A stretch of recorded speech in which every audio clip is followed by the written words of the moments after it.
I think it's too late for a decent outcome.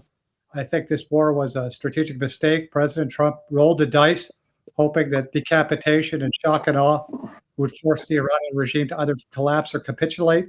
That didn't happen. And since then, we've been strategically adrift in terms of what we're trying to do because, incremental marginal force will not cause the current Iranian leadership to capitulate. Mm-hmm. If we do enough force, which we have, they will collapse. So you'll have a failed state of 95 million. I don't know if we want that. Short of that, the situation where we are now is that we're back to this whole two clocks race where we maintain a naval blockade on Iran, hoping to inflict sufficient economic damage for them to capitulate or collapse their red lines closer to us, while they maintain a closed Strait of Hormuz, hoping to do the same for us in terms of its effect on the global economic situation. That's where we are right now. I think the Iranians have the advantage in the two clocks race. So I think realistically, the best we can get out of this is for President Trump to declare victory, which he's already done. Iran will never have a nuclear weapon. The Strait of Hormuz is fully open. We control it. So get out of there. The Strait of Hormuz will be under Iranian control. That's unavoidable. We've lost that battle. What's key is getting maritime traffic through the Strait up as much as possible, as quickly as possible.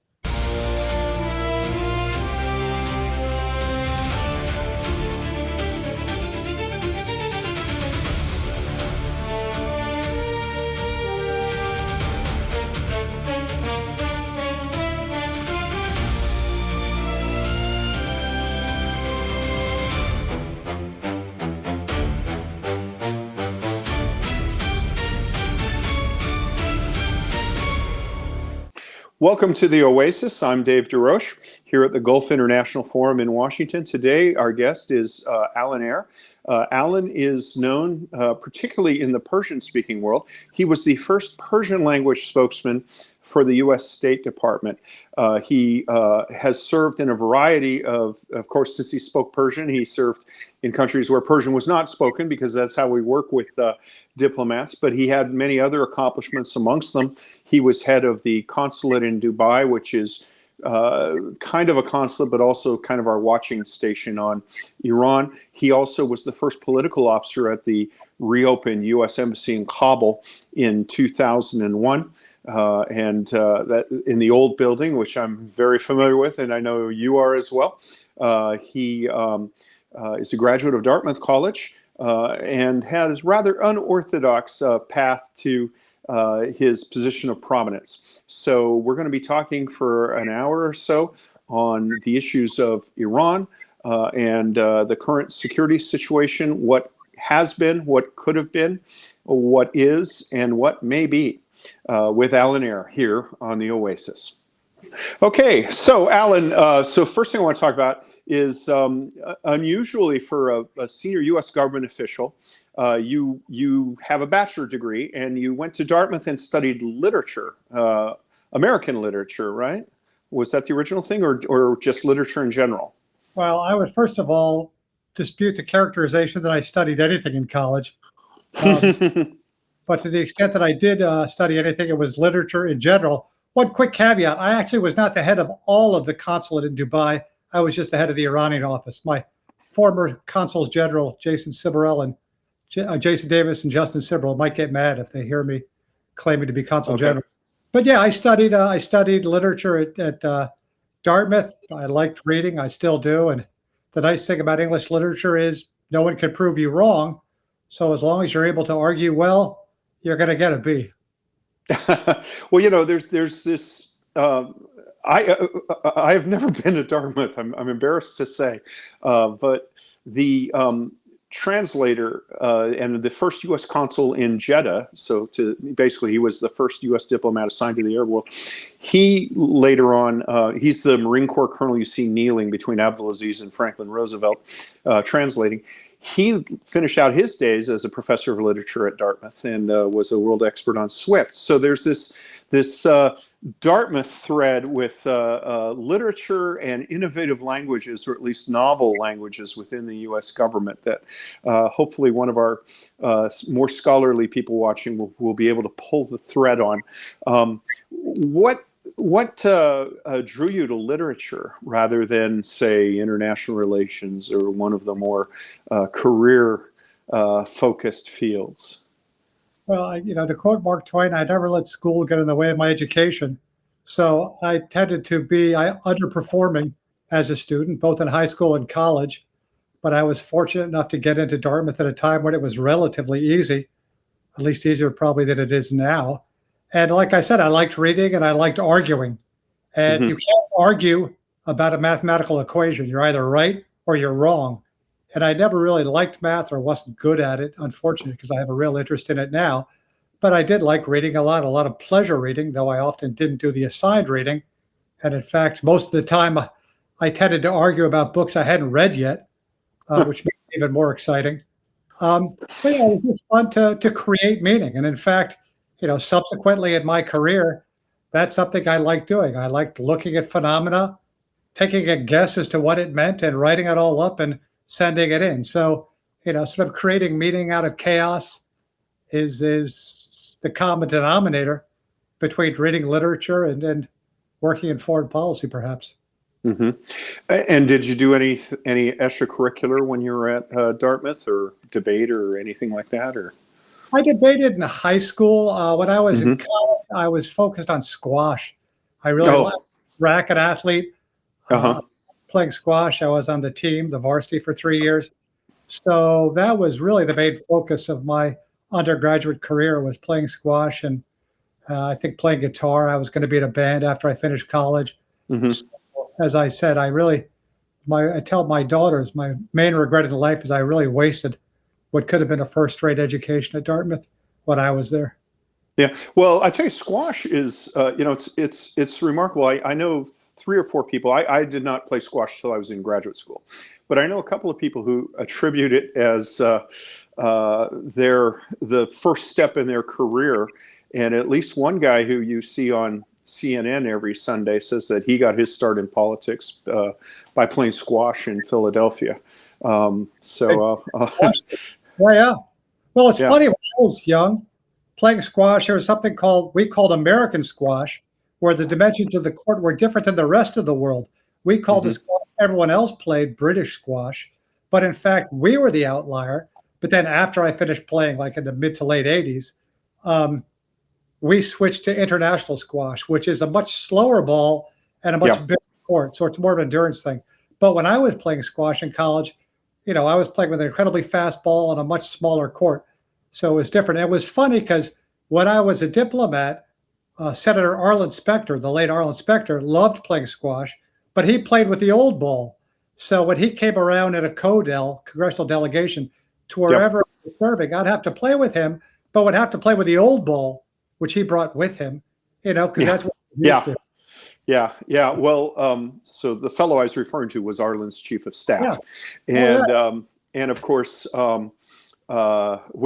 which I believe Washingtonian ranked as a worse job than handling the HIV-infected monkeys at NIH, and of course Donald Rumsfeld, famously a squash player, who when the Pentagon gym was renovated while he was there.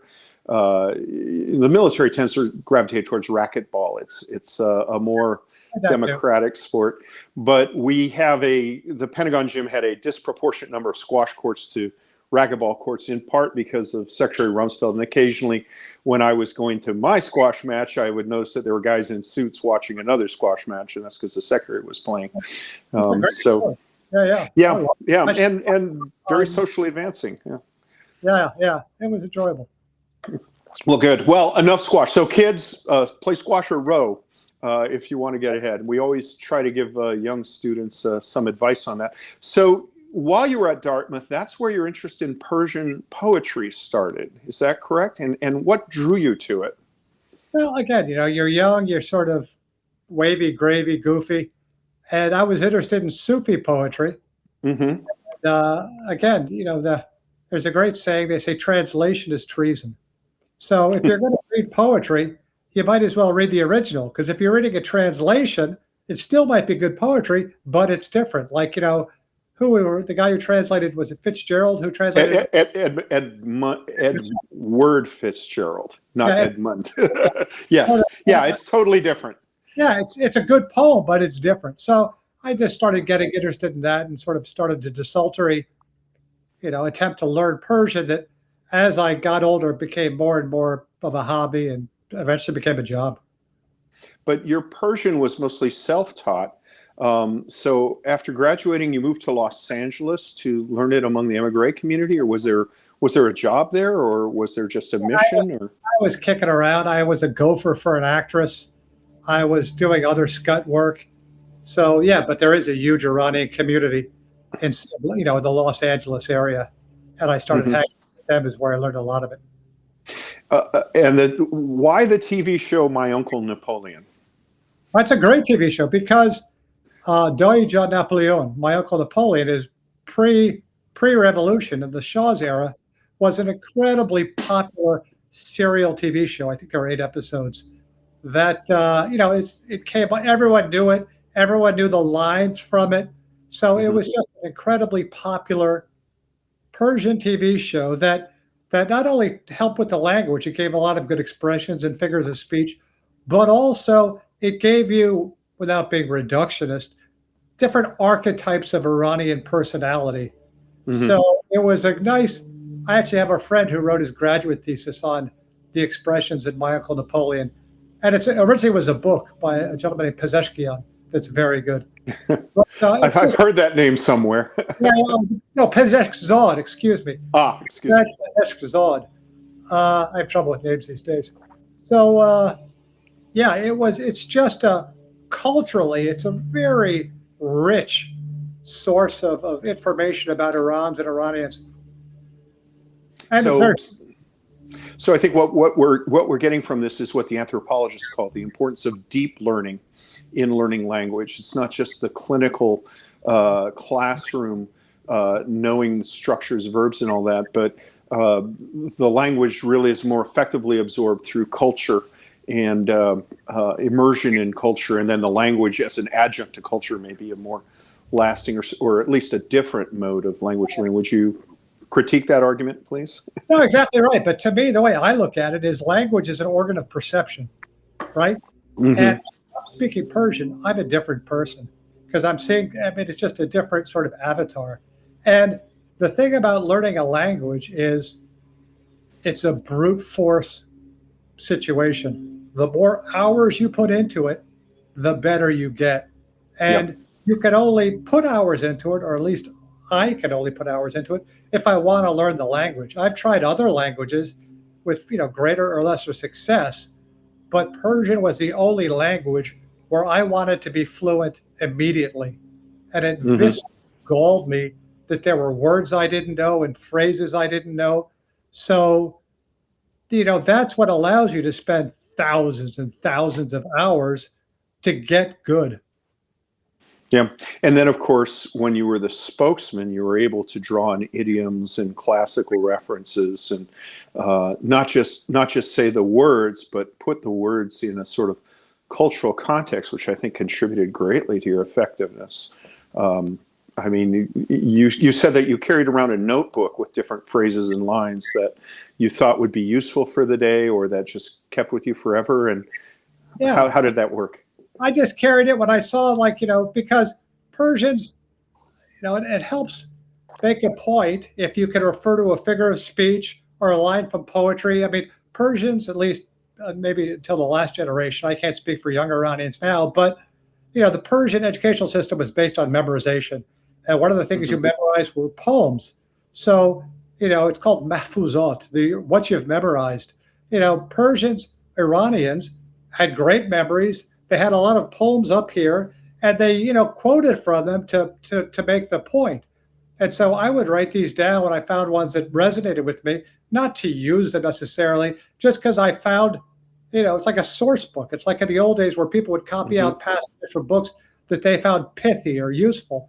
I did the same thing.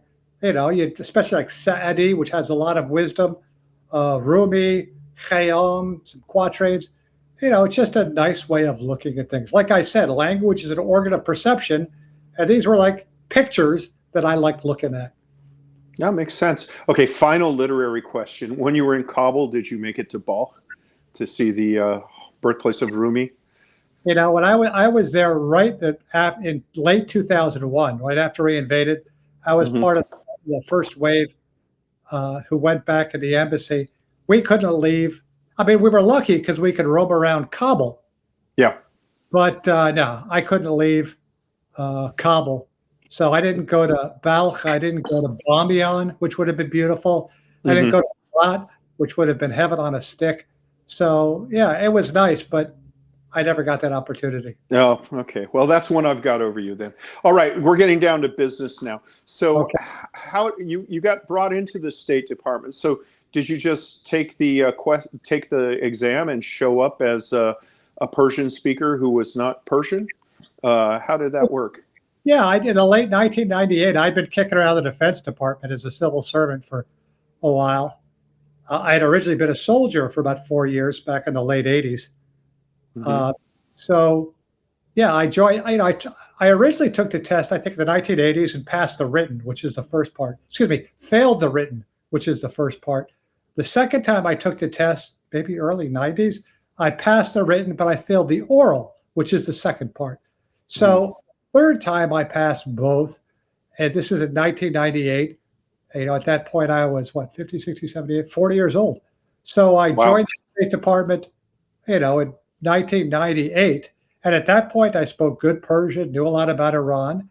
And what was interesting was at that point, the people who had actually served in Iran, we call them the Iranosaurs, people like John Limbert, who's a real Iran scholar, Mike Petrenko, who speaks great Persian, had served in Iran. I served in Afghanistan with Mike. Yeah. Yeah. So was I. Yeah. So those guys were retiring.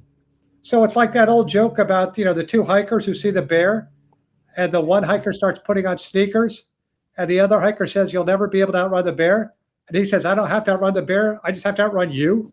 Yeah. I was better than anyone else at State on Iran, both in knowledge on Iran and in speaking, because all these guys who had actually served in Iran were out of the system. So when the State Department started taking Iran seriously, in the early 2000s forward, I was just, luck is what preparation meets opportunity. Yeah. Well, an extensive preparation. I mean, that's amazing. So let's skip forward now a little bit. So when you were the Persian language spokesman, first off, bureaucracies, even in the face of immense, change circumstance where it's logical to do this, they are very hesitant to add a new position or a new portfolio. How did that position come about? Was that something you were selected for, that somebody else did the footwork, or did you have to advocate for it? Or how did that position come about, and how did you get to fill it? I mean, obviously you would have been one of, if not the only, a strong candidate for it. But was that bureaucratic jujitsu, or was there somebody up high who created the billet and then reached out to you, or how did that work? I mean, it's just not a common thing to see. Normally, if you have a Persian speaker, they send you to Taiwan. Well, let me contextualize it. In early 2000s, I think it was 2007 or 2008, Condoleezza Rice, Secretary of State, created something called the Iran Watcher program at the State Department to increase the quality and quantity of reporting on Iran and to create a new generation of Iran watchers. So when they created in 2010 the position of Persian language spokesperson, that didn't come out of a vacuum. That was part of an effort to get better on Iran. It was a public diplomacy position.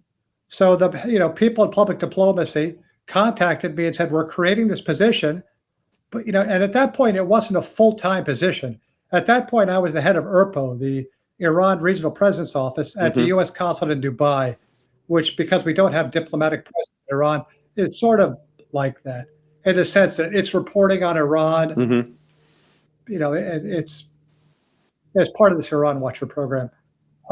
So they asked me, would I like to try out for it? And I was a political officer. I wasn't a public diplomacy officer, but I said, sure, why not? And, they tested me, and my Persian was good enough, and I wasn't unusually stupid when I spoke on camera in Persian.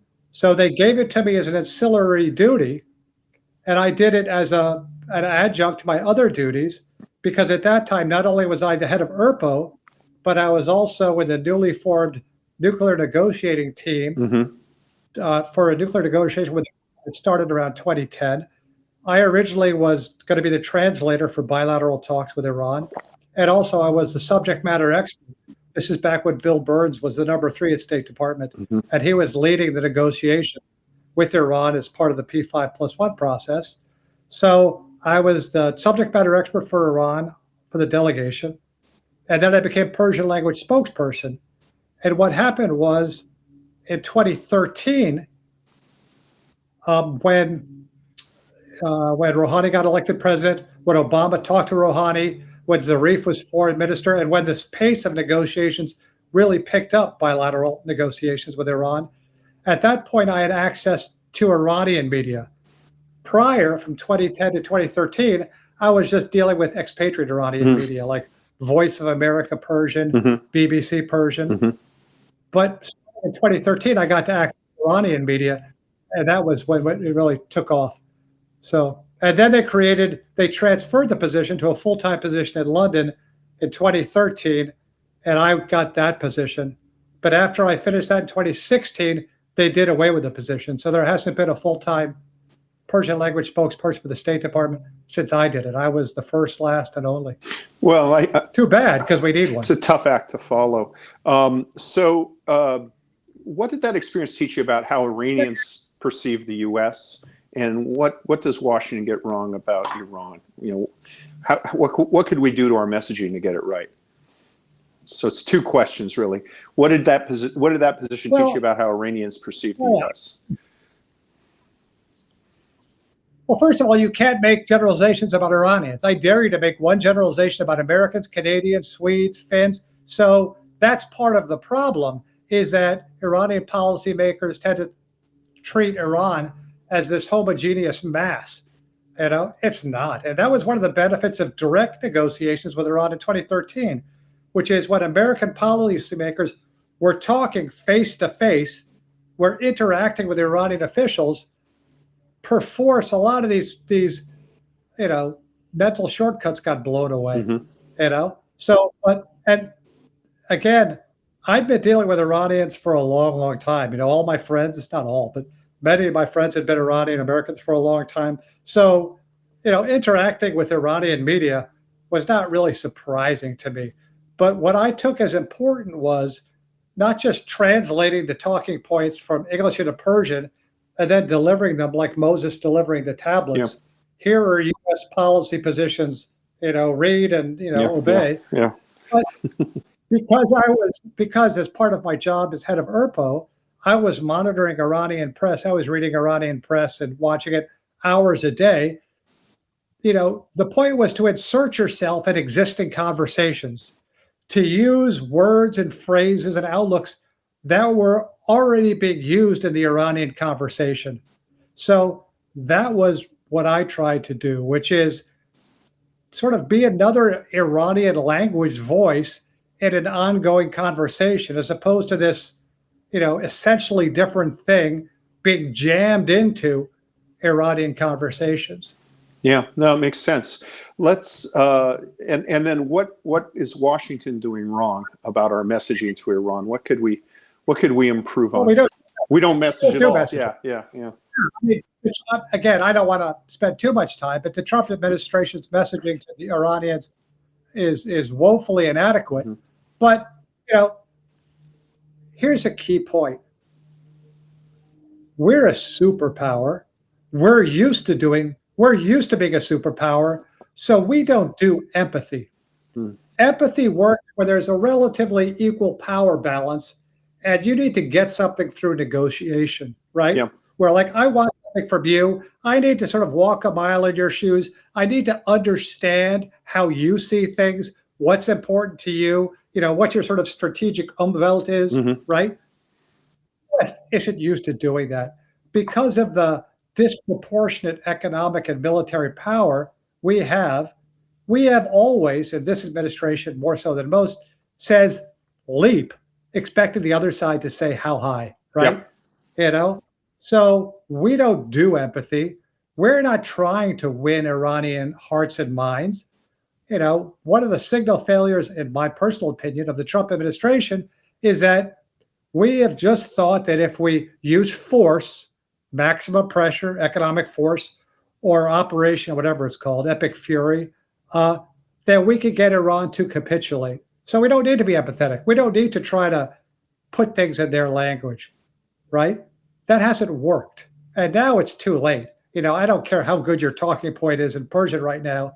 At this point, strategic messaging ain't gonna happen. Yeah.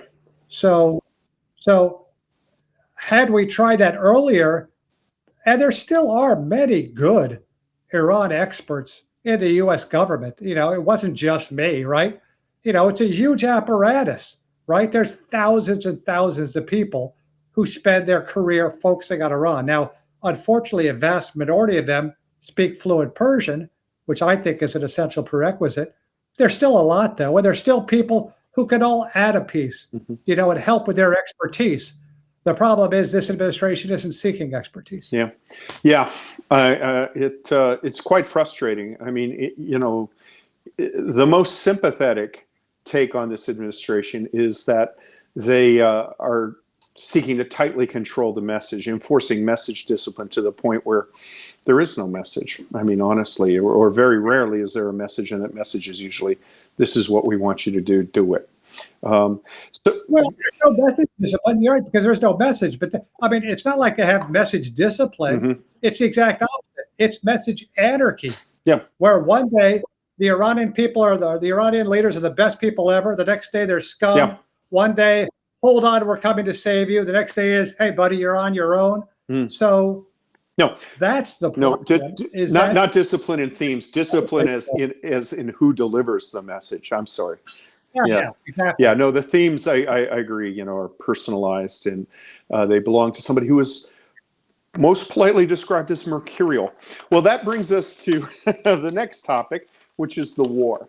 And, we've seen, years of kind of confrontation, but sort of Cold War confrontation back burner to out and out military operations, and then a sudden shift to this sort of low-level conflict with talks or indirect talks, or maybe messages are being passed, but not really, punctuated by things here. How do you see, how does this end? What does the administration do, or what should they do? Should they get back to diplomacy? Can they get back to diplomacy? What does a decent outcome look like? Well, I don't think we need to. I think it's too late for a decent outcome. I think this war was a strategic mistake. President Trump rolled the dice, hoping that decapitation and shock and awe would force the Iranian regime to either collapse or capitulate. That didn't happen. And since then, we've been strategically adrift in terms of what we're trying to do, because, incremental marginal force will not cause the current Iranian leadership to capitulate. If we do enough force, which we have, they will collapse. So you'll have a failed state of 95 million. I don't know if we want that. Short of that, the situation where we are now is that we're back to this whole two clocks race, where we maintain a naval blockade on Iran, hoping to inflict sufficient economic damage for them to capitulate or collapse their red lines closer to us, while they maintain a closed Strait of Hormuz, hoping to do the same for us in terms of its effect on the global economic situation. That's where we are right now. I think the Iranians have the advantage in the two clocks race. So I think realistically, the best we can get out of this is for President Trump to declare victory, which is already done. Iran will never have a nuclear weapon. The Strait of Hormuz is fully open. We control it. So get out of there. The Strait of Hormuz will be under Iranian control. That's unavoidable. We've lost that battle. What's key is getting maritime traffic through the strait up as much as possible as quickly as possible. We've broken the complex system that was the Persian Gulf maritime infrastructure. So it will be a long time, if ever, to when we get back to 130 ships a day, which was the average before the war started. But we've got to try, and that means opening the strait under Iranian control. So that's the least bad realistic option. Yeah. How do you see the leadership as interpreting this war? So you just said, they control the strait. They've got all that. They've got it done. We have to reconcile it. Do they see themselves as having run the table on that account, or do you think that they are going to be more risk averse or triumphalist? That their resistance against the world's only superpower has really led to a fundamental reordering of regional security. What do you see of their interpretation? Since you spend most of your life studying this leadership, how do they think? Well, first, the key point to note is that this is a more hardline, more militarized, more anti-U.S. leadership than the one we killed. Okay, so whereas before, the late Ayatollah Khamenei, the supreme leader, and the people he picked had one way of looking at strategic issues, because Iran has been attacked twice by the U.S. and Israel in the last year or so, because of everything that's happened, the people in charge in Iran right now are on a permanent war footing. They think the U.S. and Israel are still focused on toppling, getting rid of the Islamic Republic of Iran, right? So their whole goal is reestablishing the strategic deterrence that broke down and allowed the U.S. and Israel to attack them twice. The main way they're doing that is by control of the Strait of Hormuz. A secondary way is threatening Gulf energy infrastructure. So that's where they are right now. They're starting to take steps to consolidate this new military security intelligence, leadership of Iran, because don't forget, they did lose a lot of people. There are new people in new positions. You have a new supreme leader who's, operating under serious political constraints. So it's taking time, but it's beginning with the 6 recent military appointments, with the appointment of Mohsen Rezai as the head of the Supreme National Security Council, to consolidate the new order, which is militarized, which is on a wartime footing, and which is taking as an operating assumption that the U.S. and Israel are going to keep coming after them. So after the war, the U.S., Israel, most of the West is focused on Iran's nuclear program. But what we've seen is that they've managed to achieve pretty significant strategic effect through the use of missiles, drones, attacks on neutral civilian shipping, possibly the use of sea mines, although I haven't actually seen a picture of a sea mine recovered or exploded. Going forward, proxies, obviously we've had the Hashd Shabi Iraqi attacks into Saudi Arabia. So going forward, how's this going? How should we look at this? Is the nuclear file and the fixation on the nuclear file too narrow, too limited? Do we have the leverage to kind of expand our security engagement, our catalog of gripes with Iran, or is this just something that we have to learn to live with? Don't forget, before the wars, you had this security triangle Iran had: proxies, missiles, and the threat of a nuclear weapon. That proved insufficient. 2 wars later, we're here. They have a new strategic deterrent now. And it's not a triangle, it's 2 points. It's control of the strait, threatening GCC energy infrastructure. Now, this new Iranian leadership is more likely to actually seek a nuclear weapon than the one we killed.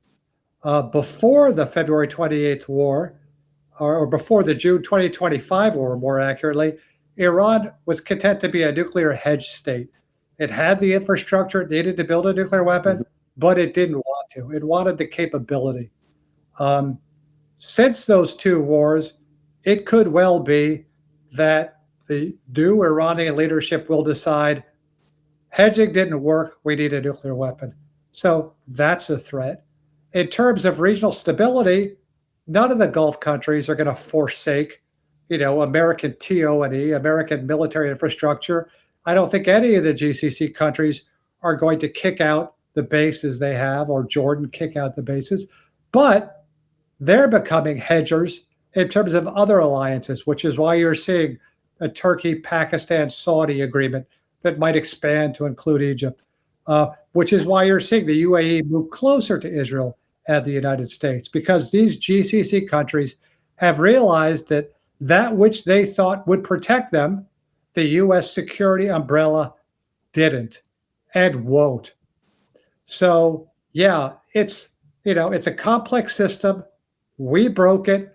However it finds a new homeostasis, we're not going back to February 27th, either in terms of the Strait of Hormuz or in terms of the security, infrastructure, and architecture in the Persian Gulf countries. And that's going to take a long time to play out.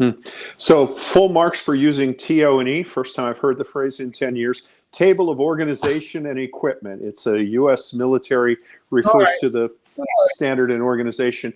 Well, look, with nuclear diplomacy, I mean, you were part of the very long negotiating team. Do you, first off, let's before we jump to that, let's talk about one thing you said about the importance of the Gulf. So over the weekend, Secretary Bessent, who seems to be one of the more empowered and competent members of the Trump cabinet, he doesn't seem to be as beholden as, say, Pete Hegseth, said that, well, in the long run, the markets will adjust to a world without the Strait of Hormuz, and because investors are basically placing bets on future outcomes, they already have adjusted to it, or they're beginning to adjust. And it will be important for some things, perhaps, but it will not be vital in the future. And Iran has squandered that. So critique that argument, because that was prominent in the weekend reading. Do you think Secretary Bessent is taking perhaps a view like, in the long run we'll have a new ice age and Brooklyn will be under a glacier again? Or is he whistling past the graveyard? Well, as Keynes said, we're in the long run, we're all dead. Mm-hmm. So, I mean, I.F. Stone, the great investigative journalist of the 1960s, had a great phrase. He said, all governments lie. This government does it more than most, and not as well. They jawbone the market. Secretary Bessent is jawboning the market.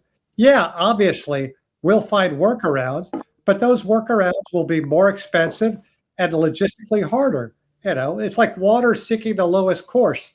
If you're shipping oil and oil-derived products from the GCC countries to Asia, there's an optimal way to do it. That optimal way now has been blown up. Sure, they'll find new ways, but things like using the East-West pipeline for Saudi to ship product to Yanbu and then go either through the Bab el-Mandeb, also under pressure, or up north through the Suez, that takes more time. That costs more money.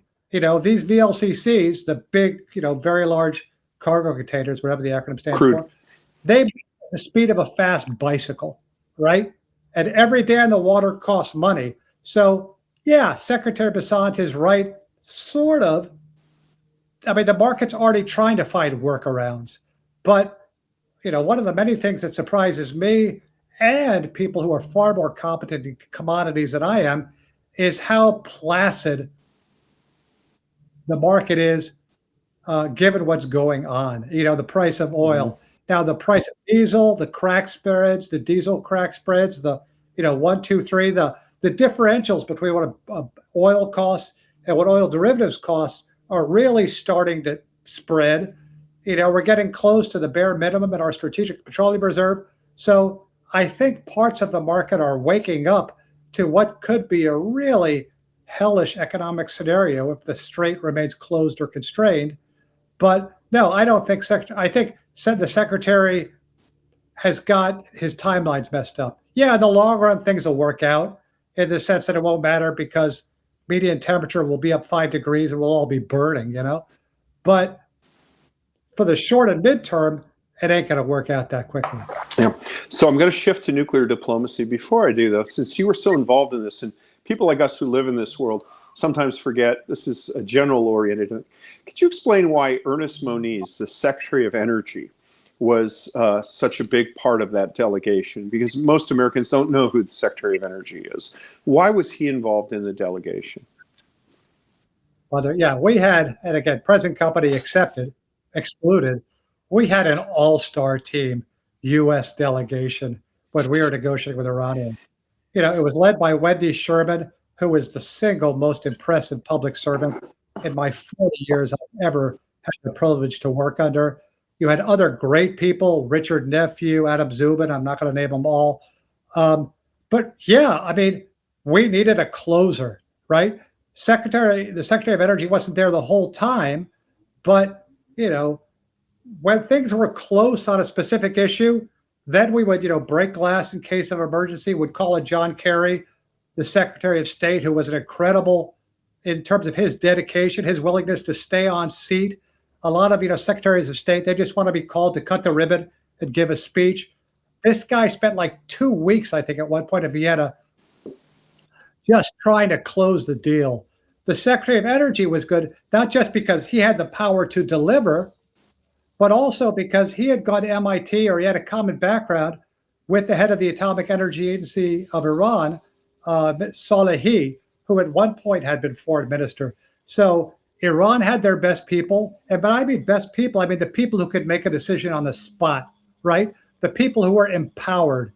That was one of the reasons why the Secretary of Energy was great, because he had the requisite knowledge and he had the ability to make decisions, right?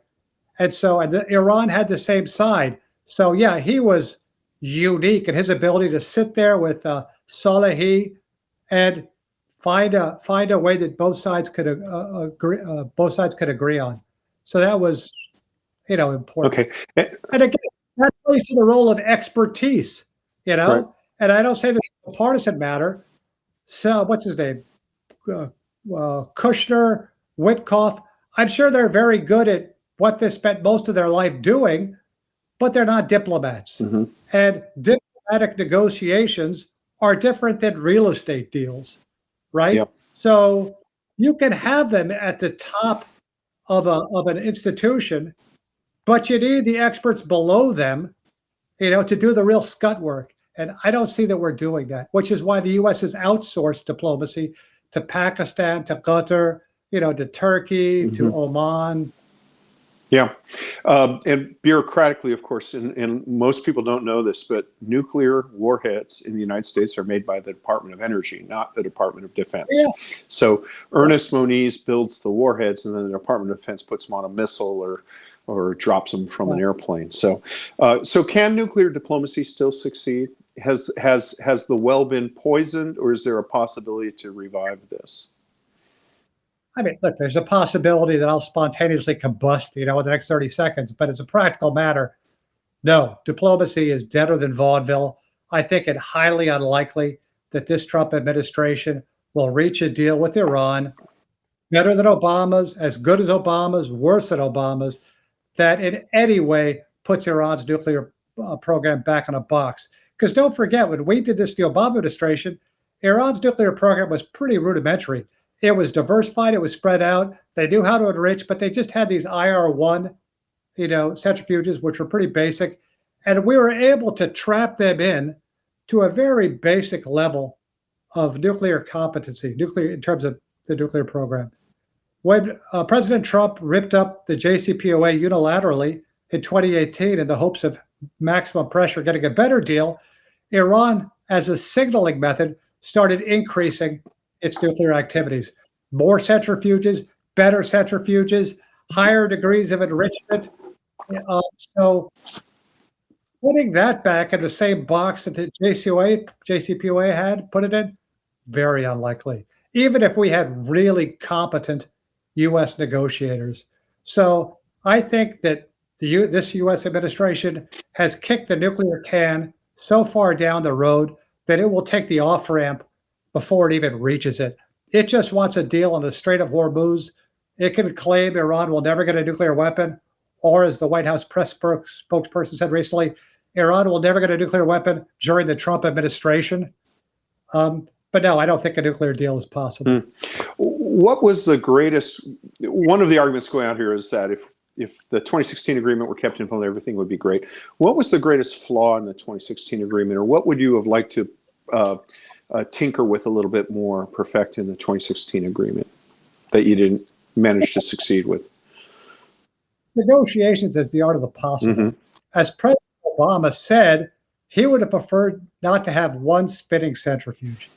The best time to stop a country's nuclear program is before they master enrichment technology. Because once they master enrichment technology, it's no longer a question of capability, it's a question of intent.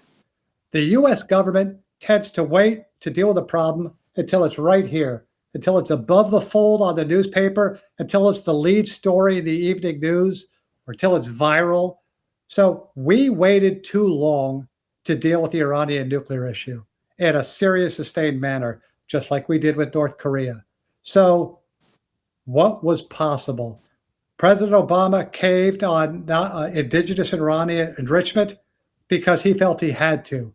Our metric during the negotiations was a breakout time of a year, which means that if Iran decided to build a nuclear weapon, it would take them about a year, because that would give us enough time to try to address the issue in other, possibly even kinetic ways. So the JCPOA could have gone longer. It could have been eternal. It wasn't. A lot of the conditions were time bounded. But the best thing about it were two things. First of all, verification. It gave the IAEA, the International Atomic Energy Agency, expanded access in Iran. That was essential, right? And second of all, it proved the theory of the case that the US and Iran could negotiate on an important issue and reach a solution. Unfortunately, when President Trump unilaterally ripped it up in 2018, even though Iran was complying with all the provisions, what that showed Iran was that you can't trust the US. Even if you agree to and are implementing a decision, they'll just rip it up and start sanctioning you again. Huh.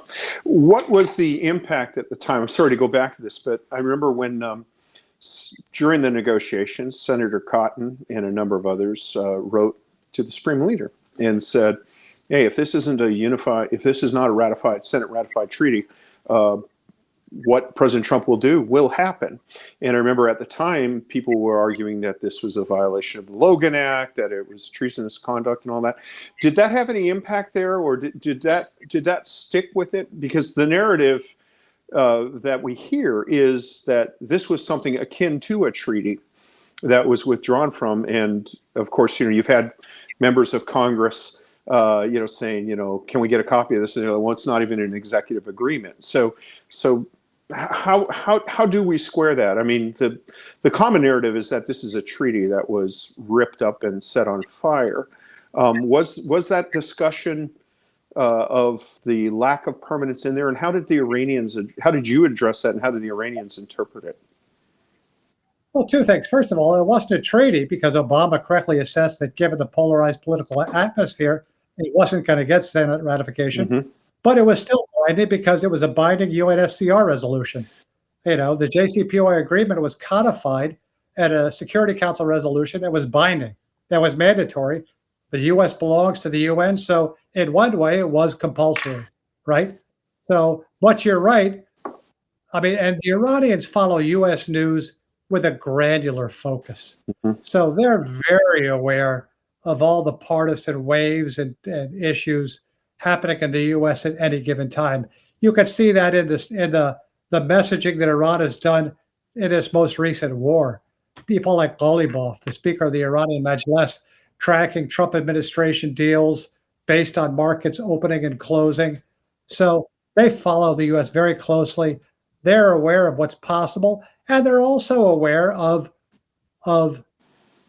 prior to this administration, the swings in policy between administrations, right? Mm-hmm. Iran had two supreme leaders up until February this year.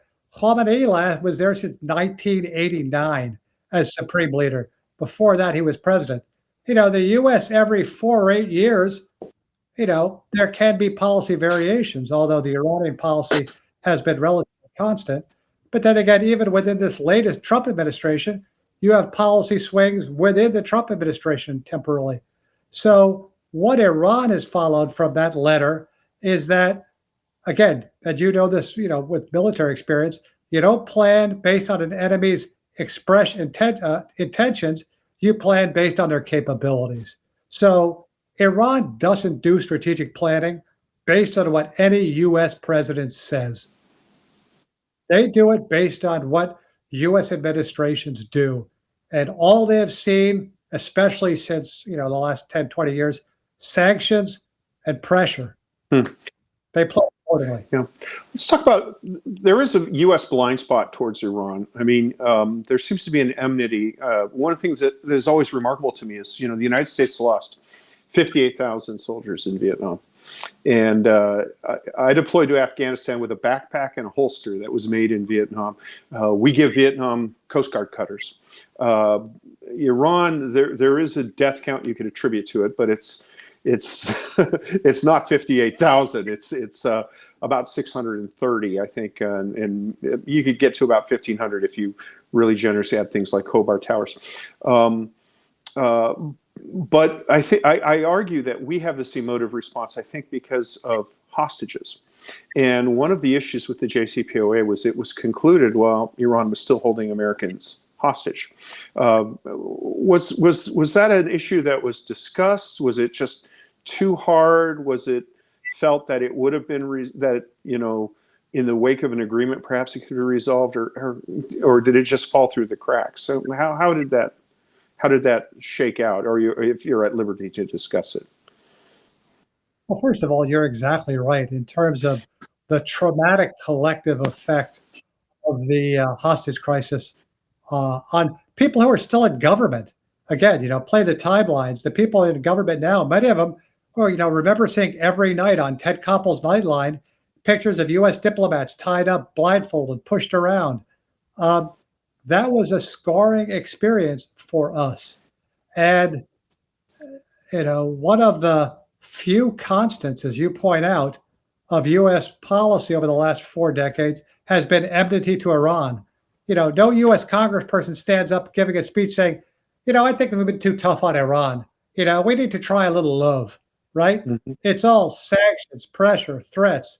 I'm not saying that's bad. I'm just saying that our Iran policy has been freakishly consistent ever since the Islamic Revolution, and the Iranians see that.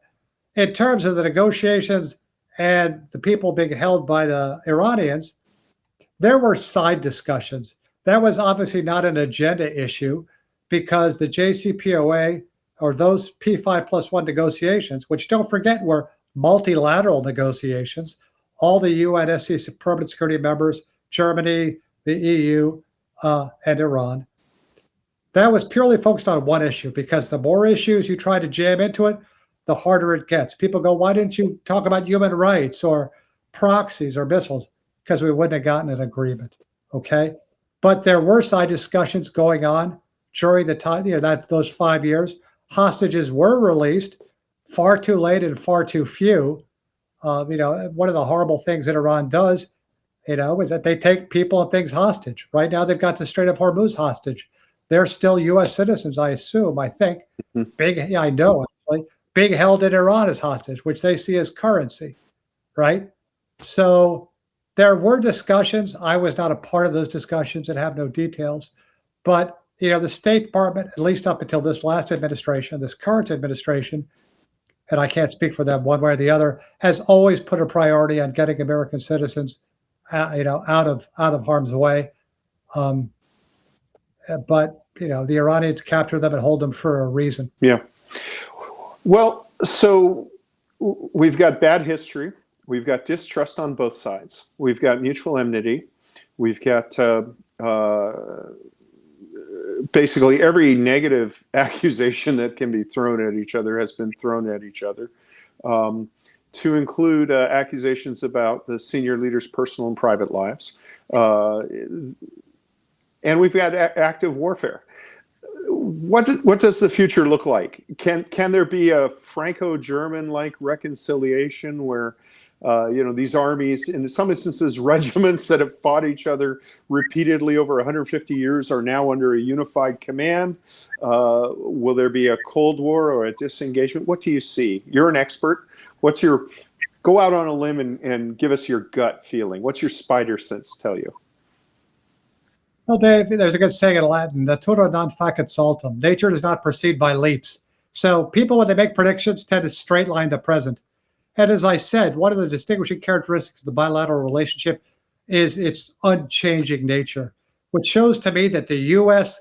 benefits from having Iran as an enemy, and Iran benefits, at least the Iranian elites, and both Iranian elites benefit from having the U.S. as an enemy. You know, the Islamic Republic of Iran is an explicitly rejectionist power. It does not want to fill in or plug itself in to the post-World War II, Bretton Woods, U.S.-enforced, dollar-based global hegemony that exists even now, right? It doesn't want to do that. You know, it's like in Milton, better to reign in hell than serve in heaven. That's sort of what Iran is doing.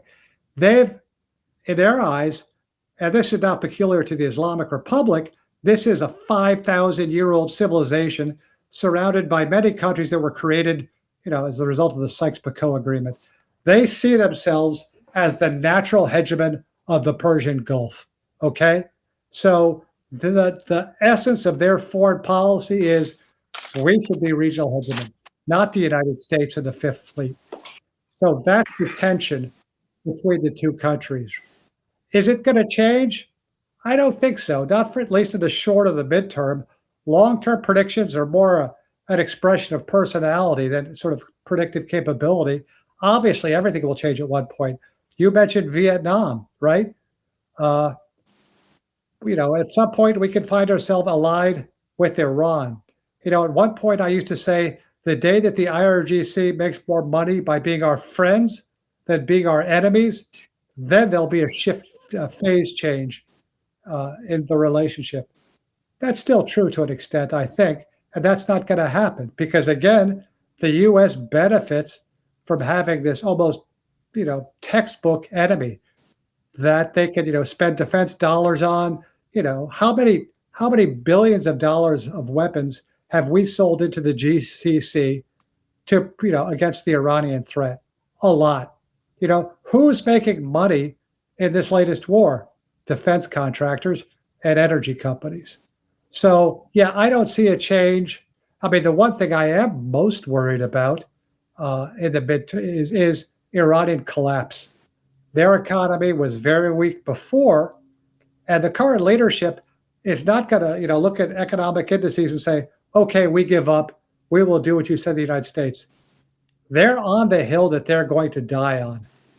And so enough U.S. pressure, economic and military, will not force the Iranians to capitulate, but will force the Iranian society to collapse in a sort of a near failed state status.